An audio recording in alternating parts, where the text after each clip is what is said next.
Look at this. Look at this.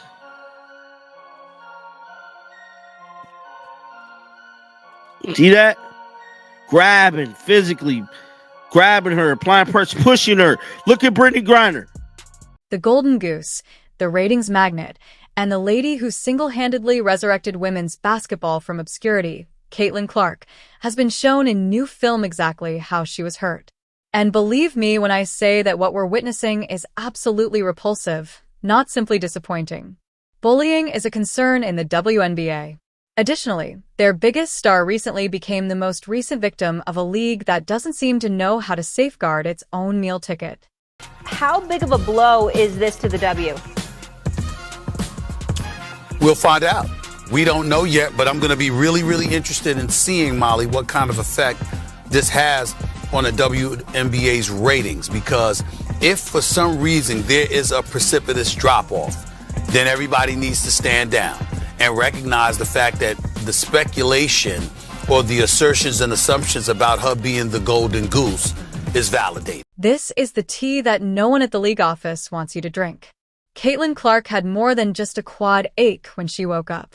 During a casual warm-up, she didn't pull anything or trip over her shoelaces.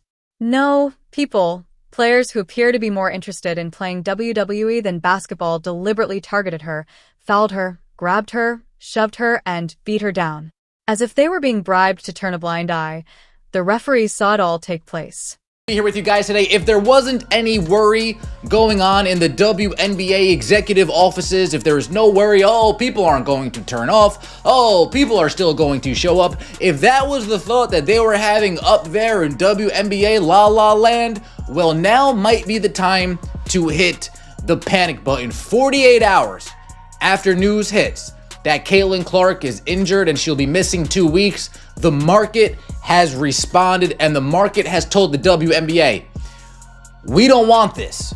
We want her, but we don't want this. What am I talking about? Indiana Fever ticket prices to games over the next 2 weeks have dropped 42% since Caitlin Clark's injury announcement, an average ticket price of $137 all the way down to $80.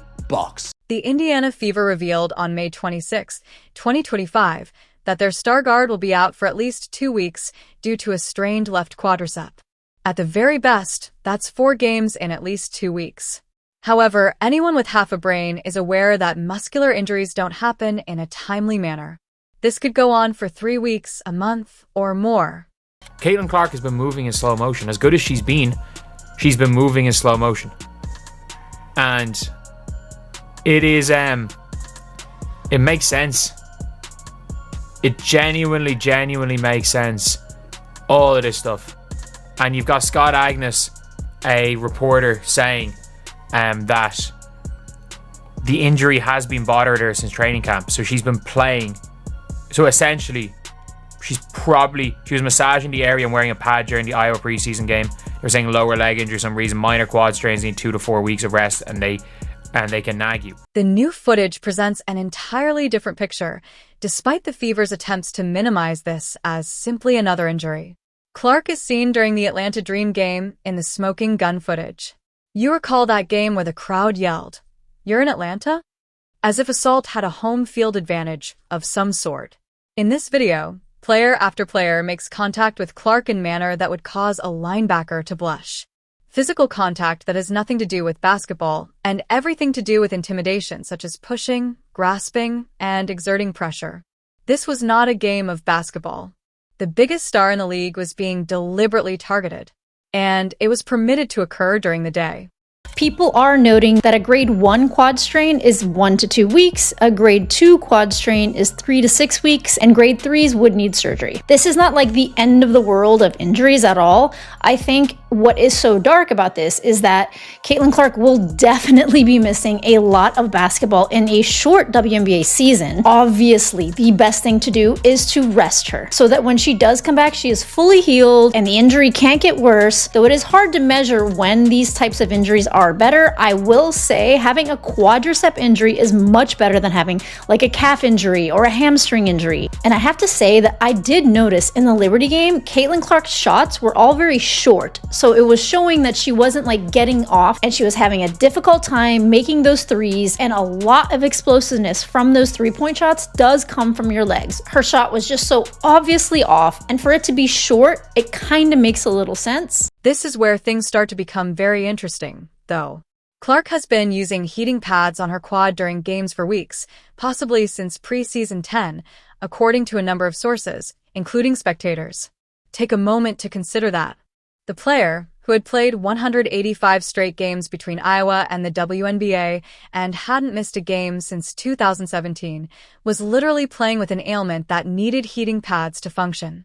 And the referees let her to be pummeled night after night until her body finally had enough, rather than defending her and calling the blatant fouls. Look at this. Look at how physical they are. Now, granted, Caitlin Clark has been in the weight room this season, but I'm telling you right now, there's only so much your body can take, man. Look at how close Ryan Howard playing her. This is crazy. And this is just one video. I got another one I want to show you guys as well. Please subscribe if you're having fun. For the WNBA, the timing of this injury couldn't be worse. And to be honest, they deserve all of the financial suffering that lies ahead. Since numbers don't lie like WNBA officials seem to, let's speak about the numbers. Caitlin Clark appeared in 21 of the 24 WNBA broadcasts with at least 1 million viewers in 2024. 21 of 24. The average number of viewers for games featuring Clark was 1.19 million, compared to a pitiful 394,000 for those without her. That's not the only distinction. That's what separates a successful league from a failing afterthought. We are already witnessing the direct effects. The cost of tickets for Clark and Angel Reese's eagerly awaited rematch has fallen by 42%. After the injury announcement, the average dropped from $137 to $80. It's more than just a price reduction. It's a crash in demand. Additionally, it is taking place in real time. The WNBA is being told by the market what they won't acknowledge. The attraction is Clark. People care because of Clark. Furthermore, without Clark, interest wanes more quickly than Angel Reese's chances of making the playoffs. But if anything, this should be a lesson to the league and a lesson to the officiating, because the amount of contact that is allowed without a foul call and the amount of physicality that Caitlin Clark has to battle through being double teamed and triple teamed, and honestly it's mostly just not being called for these fouls, needs to be assessed. Caitlin Clark is the league's star player, whether you like it or not. It shows in the bottom line, it shows in the revenue, it shows in the viewership numbers. Every which way you turn, it shows. And as the league star player, she should not be bullied around or ragdolled, just pushed around like she is. There is an undeniable disparity in the officiating. I mean, think about the Kobe whistle in the NBA. No one touched him without an issue. When Stephen A. Smith stated that he's very interested in seeing how the ratings will look without her over the next 2 weeks, he was spot on. If those ratings crater, which they will, it will show how reliant this league is on one player, the same player they failed to protect. Everyone needs to stand down and realize the fact that the supposition or the allegations and assumptions about her being the golden goose are validated if there's a precipitous drop-off, Smith went on. With 2.7 million viewers, the most recent Clark vs. Ree game was the highest-watched WNBA regular season game in 25 years. 3.1 million people watched the game at its peak. For the WNBA, those are Super Bowl caliber figures. Numbers they haven't seen on NBC since the league's inception. They're about to discover what happens when you remove the only player who viewers genuinely pay attention to. There is literally footage of Caitlin Clark putting heat compression towards her leg. There is literally footage of her putting heat packs on her leg. There is new footage of her heating up her quad when she's playing. And by the way, people have been at games. I've been getting, if you look like my comment section, I don't read my comment section that much, I'm going to be honest, but some of the times where I have read my comment section, people have genuinely been like, I'm at the game Caitlin Clark does not look right on the sideline. Caitlin Clark is coming out. She has heat compression on her quad. She was playing injured. However, let's discuss the actual offense, the officiating. Coach Stephanie White described it as outrageous and said that our squad is currently experiencing unbelievable levels of disrespect.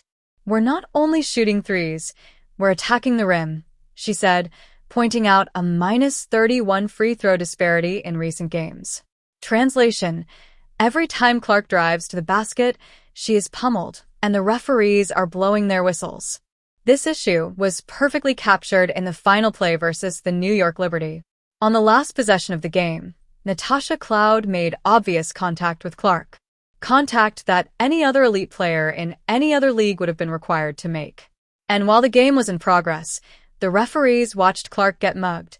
When Clark realized there would be no call, she turned to the officials right away and began yelling. Her teammates even went over to the referees to object, but nothing happened. Officials seem to believe that basketball should be a contact sport, as seen by their radio silence. This goes beyond poor officiating. Selective officiating is what this is. This is a trend where other players are shielded as Clark gets beaten. The league will now lose millions of dollars in viewership, attendance, and credibility as a result of that pattern. The video, which spans several games, shows Clark being physically subjugated, shoved, and grabbed in ways that go much beyond typical basketball contact. Because the referees have created a habit of not calling Clark, players are specifically targeting her knowing they can get away with it. Clark's quad injury is an unavoidable consequence of everyone taking advantage of the biggest talent in the game. Finally, a player that's worth paying the money for. Caitlin Clark comes along. What do, WNBA? You beat her up. You treat her like crap. You treat her like she's dog doo-doo, dude. I never seen this in any sport, bro. Not even Jordan. This is what makes it even more annoying. For an unknown amount of time, Clark has been playing through this ailment. The video of the heating pad demonstrates that she had quad problems while still dressing up and giving a top-notch performance. In her first 4 games of the 2025 season, she led the league with 9.3 assists per game and averaged 19.0 points, while relying solely on one strong leg. That goes beyond toughness. That is incredible commitment to a league that obviously doesn't value what it has. Let's be truthful about Clark's contributions to this league that go beyond her basketball abilities. She has produced a phenomenon that goes beyond athletics. 1.3 million people watched her preseason match versus Brazil at Iowa. Since 2010, just 2 NBA games on ESPN have had the same numbers. LeBron James is featured in both. A preseason matchup with Brazil. These are the kinds of stats that unlock corporate checkbooks, shift leagues, and attract new supporters. Because it included Clark, ESPN made the historic choice to broadcast a WNBA preseason game for the first time ever. This season, 41 of the Fever's 44 regular season games will be broadcast nationally. That's not typical. That is an example of the Caitlin Clark effect. And now, all of that momentum is going to run into a brick wall for at least the next 2 weeks, if not longer. The commissioner is the worst commissioner in sports. She is horrible. She wants rivalries, this WWE style. Like, nobody wants to see that, Kathy. You're a horrible commissioner. You know what? Have some dignity and just resign today. You ruined this thing. You ruined a great thing. This could be the first time you don't need the NBA assistants to go in the green. But you're going to go in the red this year because you're an idiot. You're stupid, and the fans don't like this shit. We want to see quality basketball. Nobody's asking for Caitlin Clark to get a handout. We just want to see some fair refereeing, because these referees from Temu and Wayfair, they're garbage, bro. I seen better refereeing at a Pee Wee game, bro, at AAU. They suck. And then on top of that, the players, they're just not likable, man. They're not. That's the problem with the league. They're not likable. Caitlin Clark's likable. Beyond just television viewership, Clark's absence has a significant economic impact. Following Clark's drafting, Visit Indy reported a 501% increase in visits to their Fever-specific website. Indianapolis hotel reservations are directly correlated with Fever home games. Because of the interest Clark generates, a $75 million practice facility is being built. There is more to this than just basketball. This concerns a whole economic ecosystem that centers on a single participant. There will soon be a drought in that ecosystem, and it is completely avoidable. The WNBA only needed to safeguard their investment. When players grabbed, shoved, or targeted their biggest star, all they had to do was tell their referees to call fouls. All they needed to do was treat Clark with the same deference as other elite athletes. Rather, they allowed her to be mauled until her body disintegrated. This injury is made much more terrible by the forthcoming timetable. Everyone wanted to see the rematch between the Fever and the Chicago Sky, the rivalry that is boosting viewership. Instead, as the real draw heals from injuries that should have been avoided, fans witness Angel reattempting to promote her brand against role players. Projections, we're looking at $875 million could easily eclipse $1 billion on her economic impact. Caitlin Clark entering the league last year was responsible for 26.5% of all of their economic activity. So revenue from merchandise, which again, with the CBA as it is currently, she doesn't see a dime of any of that. TV, and then ticket sales, obviously, which again, they don't get anything from that. We know that wherever she goes, she's selling at arenas. The ticket prices skyrocket. Like even trying to get tickets to Carver Hawkeye Arena when they played the Brazilian national team at her old school was just insane prices. If she's going on the road, wherever she's going, ticket sales jumped by 140%. Average is $312. Like, that's crazy. The MVP contest, in which Clark was the pre-announcement favorite, is also affected by her injury. Her odds instantly fell from even money to plus 150 at DraftKings and plus 210 at FanDuel. That goes beyond simply altering the betting lines. That is the market realizing that, regardless of how well she was performing, Clark's absence seriously hinders her prospects of receiving individual recognition. The fact that this injury run puts a stop to Clark's extraordinary resilience is especially shocking. Since 2017, when she was a sophomore in high school, she had not missed a game. Consider that. From high school to college to the professional ranks, I played basketball for 8 years without missing a single game. Not only is that amazing, but it's unheard of in contemporary basketball. And it ended because the WNBA didn't care enough to keep its most important player safe. This is a crucial test for the league. Will they solve the officiating issues that caused this injury by using Clark's absence as a wake-up call? Will they finally admit that it is detrimental to business to let players attack their biggest star? No, and what does that overall do to the WNBA? This is your time to shine, ladies. I mean, the ladies of the WNBA have whined and moaned that it's not about one person. Well, okay, for a couple weeks, right here in the middle of it, you get a chance to prove that it's not only about one person. I don't know that that's great for the WNBA. Maybe the WNBA gets a little lesson in the importance of Caitlin. You can feel the irony. Due to a mix of dishonest play and poor officiating, a league that sorely needs stars, attention, and money allowed its top player to sustain an injury. They will now discover what the WNBA is like without Caitlin Clark. It won't be attractive either. The WNBA needs to have found out how to keep Clark safe when she returns, which should happen sooner rather than later.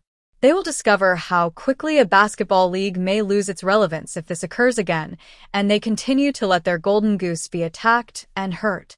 The video is available. It's easy to see the pattern. The outcomes are foreseeable.